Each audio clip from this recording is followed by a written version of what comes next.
Bom dia, boa tarde, boa noite. É um prazer estar aqui à distância, virtualmente e, para mim, presencialmente, nesse primeiro Congresso Internacional Midicology and Image Studies. É um prazer. É realmente, para mim, um momento muito especial. Eu estou muito feliz de poder participar desse evento, a oportunidade que o Denis e a Luciana me deram, poder trazer aqui alguns pensamentos que eu tenho desenvolvido. Eu, particularmente, acho que esse encontro é uma promessa de muitos outros. Entendo que a gente está num turn point, assim, a gente está numa grande virada em que os nossos encontros serão muito mais intensos. Eu acredito que nós vamos ter, de agora em diante, uma intensificação dos nossos contatos, o que vai beneficiar enormemente, penso eu, o progresso científico do nosso estudo, que é a comunicação. Eu acho que a gente só vem se beneficiar disso. E o Denis e a Luciana têm essa lucidez de entender o que está acontecendo nesse mundo agora e se esforçaram imensamente em promover esse evento para a gente e é uma grande felicidade realmente. Bom, o que eu trago aqui é uma continuidade de uma reflexão que eu venho fazendo e eu acho que ela se adequa muito bem à teoria da ecologia dos meios.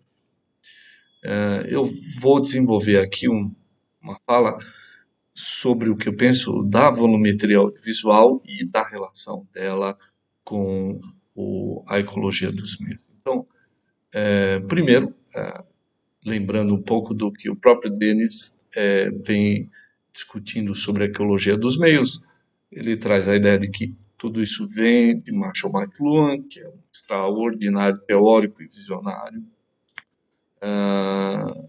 que é uma teoria que se institucionalizou, se organizou mais apropriadamente, academicamente falando, pelo Neil Postman, que é um grande teórico também, que ambos já falecidos, que nos deixaram um legado extraordinário. E que desenvolveu essa teoria da ecologia dos meios, que propõe essa interpretação, né, dos escritos de Marshall McLuhan até chegar a essa ideia de que os meios modificam e são modificados pelo entorno. O que nós vemos hoje é exatamente esta intermodificação entre meios e entornos, especialmente no que diz respeito à volumetria audiovisual. Vou organizar o que eu penso e o que eu estou achando que pode ser esse universo que eu estou chamando de volumetria audiovisual. Primeiro, um vídeo baseado em imagens reais ou sintetizadas, que estariam dentro ou fora da tela, que ocupam espaços e regiões concretos, e estão basicamente organizados como objetos 3D e que têm diferentes entornos e pontos de vista espaciais. Basicamente, o que tem por trás dessa ideia toda é um vídeo que não é mais bidimensional, okay? Um vídeo que não está mais tão ligado às questões da tela plana. Então, como compreender esse fenômeno é uma grande questão para mim e parece que ele é muito intenso a partir de alguns anos para cá. Então, primeiro, o vídeo volumétrico é um conteúdo audiovisual na tecnologia digital já. É baseado em modelações, simulações por sistema 3D, ou também pode ser narrações apresentadas ao vivo ou por demanda, e especialmente vídeos 360 graus, vídeos em realidade virtual, vídeos em realidade aumentada, vídeos em todo tipo de realidade mista. Até mesmo vídeos por drone, eu acho que a gente pode imaginar que se configuram nesse campo, do modo que eles expandem os dois eixos para um terceiro eixo, que seria o eixo da altitude, não é? O drone faz não só um deslocamento horizontal e um deslocamento em alt, como ele também desloca o nosso olhar para cima e para baixo, né? E tudo isso pode ser exibido em salas de visualização, ou na web, ou instalações de galeria, ou sistemas de interação áptica e outras aplicações interativas. Vou me fixar bastante logo mais sobre as discussões de percepção dentro de sistemas ápticos de comunicação. Uma observação importante que eu acho e é olhar que existe nos vídeos já uma intenção, uma direção à perspectiva há muito tempo, mas também aparece agora as intenções de extrapolar o que seriam as texturas. Elas chegam aos nossos olhos com tecnologias 4K, 8K, 16K, 24K. Expande a qualidade da imagem, o que proporciona uma percepção visual mais próxima do real no que tange a ideia de textura. Há também uma ideia de percepção visceral. Eu entendo a percepção visceral como um campo de sentidos que a gente tem em nosso corpo, que está ligado às fortes emoções. E vou falar bastante disso também. E há também a ideia da percepção vestibular, que está ligada à noção de equilíbrio. É uma glândula da hipófise, uma glândula chamada hipófise que temos aqui, onde se dá essa percepção vestibular, como organizamos o nosso equilíbrio, como nos mantemos em pé, como nos equilibramos para não cairmos, etc. Bom, são recursos que dotam o audiovisual de emaranhados emocionais. Esses recursos estão acontecendo nesse momento, enquanto estamos convivendo com vídeos em volumetria audiovisual, em 360 graus, em realidade virtual, em imersão 3D, e emaranhados emocionais. Coisas que dimensionamos ainda há pouco quando pensamos em vídeo só como um estímulo da visão e da audição. Está indo um pouco mais além. O vídeo está indo um pouco mais além do que seja somente a provocação ao olhar e ao ouvir. E, enfim, volumetria audiovisual poderia significar, entendo assim e penso que poderia ser assim, e arrisco dizer assim, significar uma revolução, uma nova revolução nos estudos e na própria comunicação. Estudos da comunicação e na própria comunicação. Por isso, eu acho que jogar volumetria audiovisual com ecologia dos meios é perfeito. É tudo que vai beneficiar a tornar a volumetria audiovisual como um campo efetivo de estudo da comunicação. Então, vamos ver como isso se processa. É agora onde eu vou introduzir um pouco, item por item, a minha reflexão. Primeiro, olhar um pouco como se deu a estereoscopia no cinema. E, mais curioso, por que pensar estereoscopia no cinema? Porque a estereoscopia no cinema começa desde quando o cinema começa.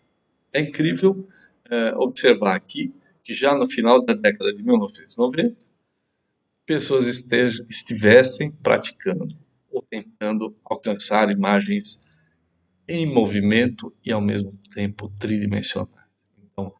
que nós temos a menção ao cineasta britânico William Friese-Greene. Ele registrou uma patente do que poderia ser um filme 3D.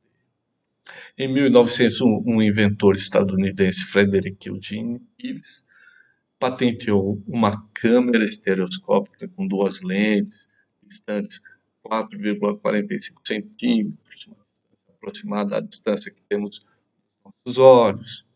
Em 1915, Edwin Porter e William Waddell, eles trabalhando já completamente independente de Thomas Edison na sua própria empresa, eles desenvolveram um sistema anáglifo de óculos com uma lente vermelha e outra verde. Na verdade, a ideia dos óculos anáglifos não é deles, mas eles usaram esses óculos para poder produzir pequenos filmetes em 3D, em terceira dimensão. Vejam, essas são experiências iniciais que eles fizeram em 1915, trabalharam como testes, mas depois as imagens que eles fizeram, eles deixaram em 2D bidimensionais para produzir esse filme, que é um longa-metragem que chama Jim Pimen, que foi dirigida pelo próprio Porter. Então, basicamente podemos entender que o cinema inaugura a produção de filmes 3D em 1915. É muito antiga a intenção de produzir imagens audiovisuais em 3 dimensões. Então, a ideia do cinema nunca foi presa, totalmente escrava da bidimensionalidade. Já no seu início já se buscava alguma coisa tridimensional. E aí seguem as produções. 1922, em também sistema anágrafo, o primeiro longa exibido em 3D, The Power of Love, do Nat Everett e Harry Fairwall. Produções que não obtinham grandes êxitos, não alcançavam um grande público. Em 1939, um filme já com o uso de um polarizador, saindo assim da tecnologia dos óculos anáglifos e indo para a tecnologia dos óculos com lentes polarizadas, que são frisadas com traços em inclinações diferentes, cada lente, de modo que na projeção a gente pudesse ver, ora um plano projetado, ora outro, um fotograma projetado e ora outro fotograma projetado, de modo que sentimos uma simulação de 3D. E em 1952 começa uma fase que se chama fase áurea do 3D, que é inaugurado com esse filme Buana Devil, The Art of Oliver, que seria um filme 3D, mas que teve uma forte atração porque ele estava incorporando uma tecnologia que era relativamente nova também, que era o filme colorido. Então, além de ser colorido, era 3D e isso já chamava a atenção do público. Então, temos aqui um trabalho que tentou popularizar a ideia de imagem em movimento tridimensional, numa época, década de 50, realmente era uma década que o cinema buscava retomar um grande público, porque já contava com a concorrência da televisão e estava num período pós-guerra em que o público se viu afastado por um longo tempo do cinema. As ilusões ópticas e estereoscópicas e cinematográficas, elas não vinham em uma situação de grande novidade, né? Então, o próprio Thomas Gunning, ele lembra que esse deslumbramento com a imagem em movimento, especialmente a imagem que propusesse profundidade, já existia nos grandes centros urbanos na Europa desde o século XVII, com as as instalações de panoramas, dioramas, fantasmagorias, passeios de parque de diversões e outras atrações. Então, veja, não é nem novidade tecnológica o audiovisual 3D. Não é nem uma surpresa para o público, em geral, o público das grandes cidades. Tudo isso só vem reforçar a ideia de que a demanda existe, sempre existiu, por imagem 3D em movimento, não é? Então, ainda a ideia de que essa experiência de assombro não deve ser descartada nem relegada ao domínio do excesso. Por quê? Efeitos especiais, eles enfatizam o tempo real. Então, não é porque não é mais novidade que não vamos explorar o 3D. Ao contrário, vamos explorar o 3D porque ele traz mais comunicação, ele aquece mais a comunicação. Então, o espaço compartilhado, a atividade perceptiva, a sensação sinestésica, o acoplamento áptico e o senso enfático de admiração, tudo isso aquece a comunicação. Tudo isso faz com que um filme, um vídeo, seja muito mais espetacular, mais formidável, mais impactante por sua vez. Então, esse impacto desses espetáculos só foi redobrado quando a gente teve essa era do IMAX, inclusive IMAX em 3D, em que as imagens e os espetáculos audiovisuais ficaram muito mais avançados. A gente tem IMAX desde a década de 80 e o crescimento e a popularização dessas salas se dá pelo planeta todo a partir da década de 2000. Isso avançou muito e até hoje, quase final da década de 2010, a gente já tem salas e salas em muitas cidades no mundo inteiro que exploram a tridimensionalidade, especialmente nas salas da IMAX. Bom, uma coisa que importa, eu acho que é que toda essa estimulação que o cinema tem e que nos parece é ampliada pela tecnologia tridimensional, só vem reforçar uma ideia antiga que todo mundo já tinha de que somos muito facilmente influenciados pelo audiovisual. E aqui eu trago um relato que torna definitiva essa ideia, porque é um relato comprovado, é um relato medido, são neurocientistas, são todos esses nomes, Lenkinen, Smets, Stika, Pico, Harry e Kochinen, que são neurocientistas que lançaram um artigo em 2016 em que eles afirmam realmente, ao assistirmos a um filme, tudo que observamos e sentimos de um personagem ativa áreas do nosso cérebro de funções análogas, como se nós mesmos estivéssemos sentindo e passando por aquilo. Já se disse sobre a projeção do eu, especialmente os canalistas quando estudavam cinema, Christian Metz, etc. E tudo que já sempre se pensou em como um cinema pode ser até mesmo educativo, até mesmo influenciador de grandes pensamentos sociais, como foi a grande crítica que a Escola de Frankfurt fez no pré-Segunda Guerra Mundial. E, veja só, o que acontece com o 3D é levar ao extremo uma relação do público com o filme, com o vídeo. Noni de la Penha é uma professora mexicana, radicada nos Estados Unidos, professora lá, jornalista, e que vem desenvolvendo um trabalho extraordinário de refazer certas notícias em realidade virtual imersiva. Então, as pessoas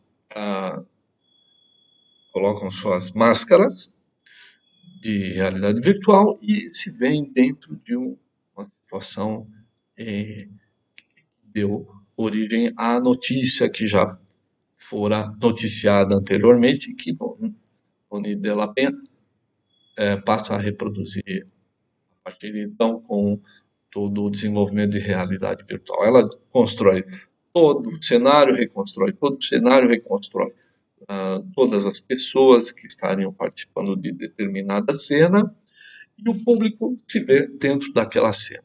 O resultado disso é de uma ampliação de todas as sensações que a gente pode ter diante de qualquer notícia.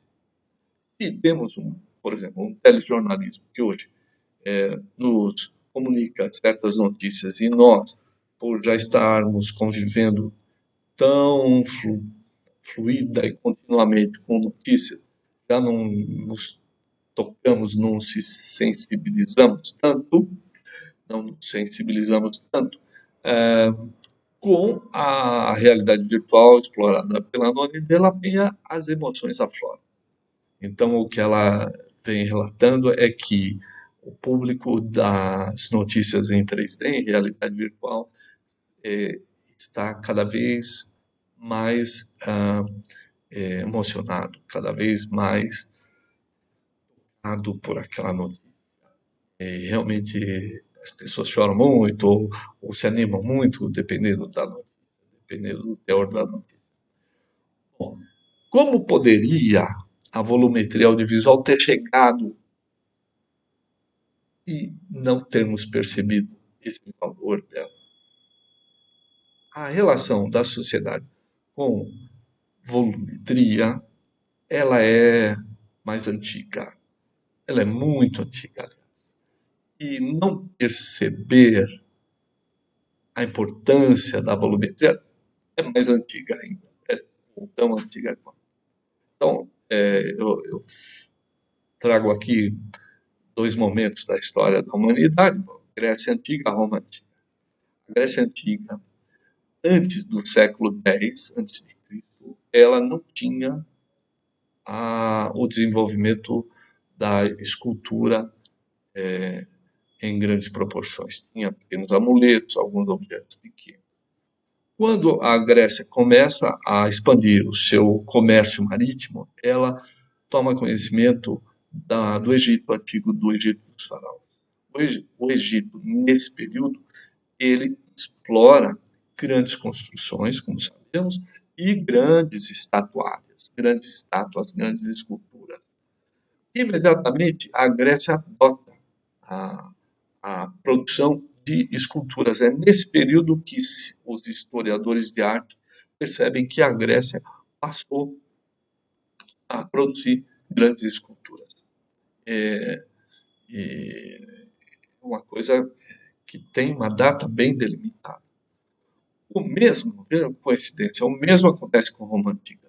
No século II a.C., Roma também expande o território, cria um império de verdade e, ao tomar contato com a arte grega daquele período, também incorpora a estatutária no seu cotidiano.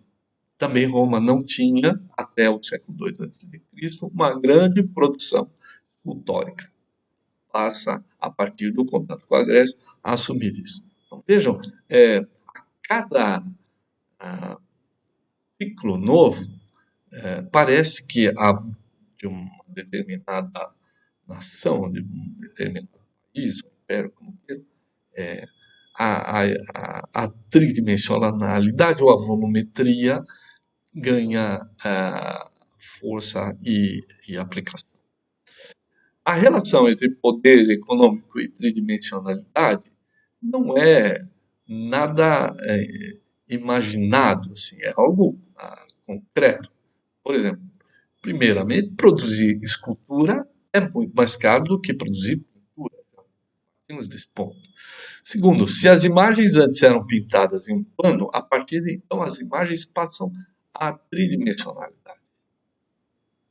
O vídeo, até hoje, até recentemente, ele estava feito a bidimensionalidade também por uma questão econômica.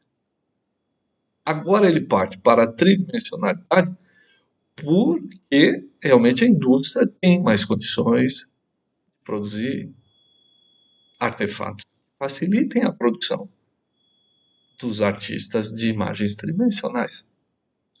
Então, a arte em 3D ganha certa importância nesse mundo artístico nosso atual, porque há uma facilidade de produção. E o que é predominante em termos bidimensionais passa a não ser mais, pode passar a não ser mais. Tenho imaginado assim, posso estar imaginando coisas, mas não me parece que isso seja tão questionável assim. Vamos ver mais uma coisa sobre o que a arte nos legou, nos ensinou. A arte rupestre, com a escultura, utilizava a escultura para um momento mítico religioso. As esculturas eram veneradas, eram construídas como amuletos, como objetos de devoção. No Egito antigo dos faraós, as esculturas eram produtos de ostentação político-religiosa, ou de ostentação ou de imposição político-religiosa. Na Grécia e Roma antigas, as esculturas tinham uma função mais mitológica política. Então, com uma escultura se criava o imaginário de um deus. E esse deus, naturalmente, era a própria imagem de algum rei, de algum imperador, de algum grande político, e aí se imputava uma ideia mitológica. No Renascimento, que passam 1500, muito mais anos, e no Renascimento as esculturas passam a ser utilizadas de um modo mais narrativo. As esculturas deixam de ser representantes de uma condição religiosa, de uma condição política, e passam a contar histórias de verdade. São também definições de historiadores da arte. A função escultórica no Renascimento já vai mais para a ideia de contar histórias, como as Três Graças, enfim, culturas que, ou mesmo os renascentistas italianos, não é como Michelangelo e outros, elas ainda nos propõem, a partir desse momento, as culturas nos propõem algo mais narrativo, que é o que vai nos interessar a partir de agora. Lembro de um trabalho muito interessante que se chama Planolândia, ainda para reafirmar a ideia do quanto nós não damos tanto valor ou não entendemos que há uma novidade muito forte na tridimensionalidade. Tem algo a influenciar ou já influencia na nossa vida cotidiana.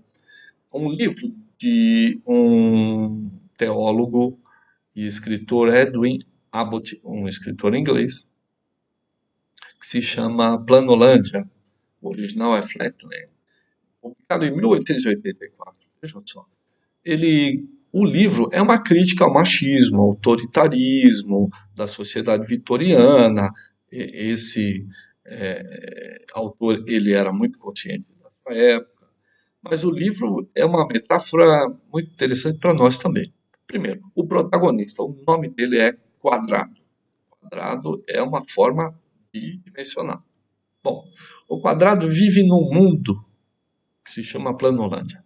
Nesse mundo se proíbem questões relativas à altura. Todos os diálogos são sobre a extensão de largura e profundidade. Não é? São bidimensionais. A extensão de altura não se é proibida. Há uma estrutura hierárquica entre essas figuras humanas bidimensionais. Então, as figuras poligonais são os nobres, por exemplo. As figuras circulares é o clero. O nosso pobre protagonista é o quadrado. Bom, na parte 2, aparecem outros mundos. Ou a discussão se dá sobre o que seriam outros mundos. Como um mundo chamado Pontolândia, que não haveria dimensão alguma. Um mundo chamado Linhalândia, que teria uma dimensão única. O mundo Planolândia, que é o mundo atual do livro. E um outro mundo que seria o mundo Espaçolândia, que seria o mundo tridimensional. Todos os conflitos desse livro resultam de uma confrontação de consciência vigente de um mundo com outro. E o conflito principal é o conflito do quadrado. Começa a perceber a presença de alguém tridimensional e começa a discutir a si mesmo, porque tem que ser só bidimensional. A entidade tridimensional, no início do convívio do quadrado, é uma entidade mística, religiosa. Veja só como parece com a função escultórica no Egito e na Grécia Roma antigas. Com o passar do tempo, convívio, diálogos, o quadrado começa a entender que essa entidade tridimensional é mais uma pessoa como ela, só que tem. E passa a perceber virtudes e defeitos. Perceber que ela é uma pessoa parecida consigo mesma. Então, um pequeno quadro aqui para mostrar uma evolução dessa consciência. Né? Então, se na coluna da escultura nós temos expressões impassíveis, corpos gigantes da ideia de eternidade, como era principalmente a escultura do Egito Antigo, para a consciência do quadrado, isso tudo é a ideia de um ser tridimensional, mas que era quase ligado ao divino, ao eterno. Na evolução disso, a escultura passa a ter rostos expressivos nos bustos, destacando emoções mais sutis, mais complexas, portanto, uma construção mais narrativa. E a consciência do quadrado se expande, então, para aquilo que ele possa, conhecendo melhor essa entidade tridimensional, de que ela tem emoções e de que ela não é tão perene, tão eterna, tão divina. Bom, tudo isso é amplificado com uma discussão que já nos remete ao final e à ideia de um novo campo da teoria da comunicação, que é que temos nós, seres humanos, temos algo já definido pelos neurocientistas, são as sensações e as percepções. Nada muito novo até aqui. Bom, sensação é um receptor sensorial. Nós temos 5 sentidos.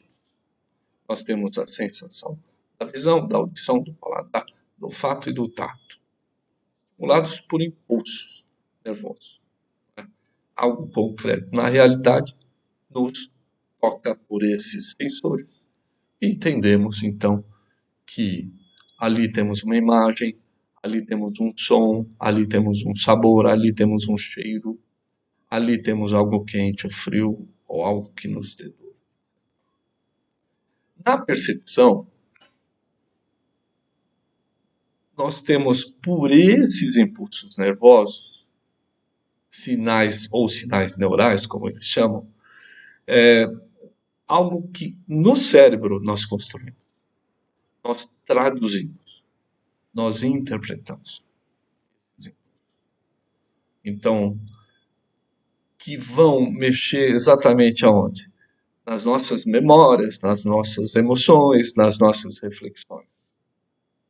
Enquanto lidamos com as sensações, perdão, enquanto lidamos com as sensações, estamos lidando com questões mais diretas aos sentidos. Esses sentidos são elaborados pela percepção, que é um conjunto mais cerebral, em nível cerebral, não?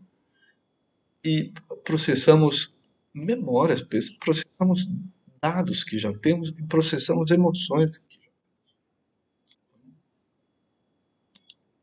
Assim, uma pessoa compreende o que sentiu, vê algo pelo sentido da visão e pode determinar qualidades dela pelo exercício da percepção. Então, ver uma cor, ela, ela faz sentido para a gente a partir da percepção. É o momento em que nós comparamos uma cor com outra. Comparamos, discutimos contraste, estabelecemos luz e sombra, estabelecemos relações entre esses impulsos nervosos que recebemos. Não é? E assim, o audiovisual volumétrico é também, especialmente para a realidade virtual. Porque ela demanda ênfases em ações de tocar e manipular objetos, que são e de deslocamentos pelos espaços cenográficos, e aí se provocam as percepções. Né? Esses objetos, ou essa arquitetura, ou todas essas informações, são reprocessadas nas nossas percepções. Então, quando fazemos vídeo tridimensional, estamos indo além do sentido. Estamos dialogando muito mais com as percepções. É óbvio que o sentido da visão e da audição também tocam-nos as percepções, estimulam as nossas percepções. Mas como temos conjuntos de percepções para além da visão e da audição, entendemos, ou quero entender, que realmente estamos indo a um caminho muito mais complexo de produção audiovisual. Então, praticamente encerrando aqui, eu digo que a volumetria audiovisual ainda se encontra numa etapa inicial. É aparentemente inexpressiva ou pouco expressiva, sem complexidade narrativa. Podemos estimar um futuro expressivo e narrativo ainda inalcançável. Penso assim, porque estamos à porta de lidar com estímulos que conhecemos muito pouco. Quando estamos numa realidade virtual de uma montanha russa e sentimos a perda do equilíbrio e quase caímos, isso pode ser usado narrativamente. Ainda não exploramos a narratividade. Quando o Noni de la Penha produz vídeos que tocam emocionalmente as pessoas, visceralmente as pessoas, ainda não dominamos exatamente nuances dessas emoções ou dessas pulsões. Então, vejo nisso um potencial comunicativo imenso, que não dimensionamos realmente. Entendo que não sabemos todo, por enquanto, pelo menos, dimensionar dimensionar o quanto isso nos permitirá comunicar mais coisas. Filmes mais extraordinários, mais espetaculares, mais comoventes, mais inteligentes, mais artísticos, mais estéticos. Né? E tudo isso eu entendo que é próximo daquela ideia da simbiose da segunda fase da ecologia dos meios, que o Denis lembra bem, que poderia pressupor a relação das pessoas com sua espacialidade transformada pela volumetria audiovisual. Imaginem um trabalho como uma cidade que cresce verticalmente e todas essas paredes ocupadas por imagens tridimensionais. Mas quando essa ocupação for tridimensional, o que acontecerá?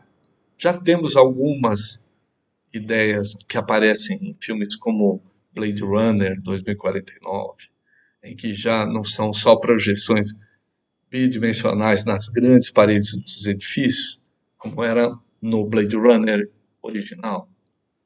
A volumetria está aí, está em vários filmes que tentam mostrar a ocupação de espaços tridimensionais por projeções de vídeo. Gosto muito da ideia de videomapping, penso muito sobre isso, penso muito sobre o que o drone pode proporcionar também. Então, não estamos. Há um grande desenvolvimento de holografia, mesmo de projeções tridimensionais fora da tela. Então, há muito ainda o que conhecer, o que se desenvolver, o que se questionar. Então, eu deixo aqui essas questões e torno clara a minha posição de que tenho me envolvido e continuarei me envolvendo com a intenção de pensar mais um espaço, mais um grande espaço de teoria e de estudos da comunicação, que é o da volumetria audiovisual. Então, deixo aqui o meu agradecimento imenso a essa oportunidade, ao Denis, à Luciana, a assistência de vocês e fico à disposição. Deixo aqui meu e-mail e mantemos contato. Muito obrigado. Até uma próxima vez.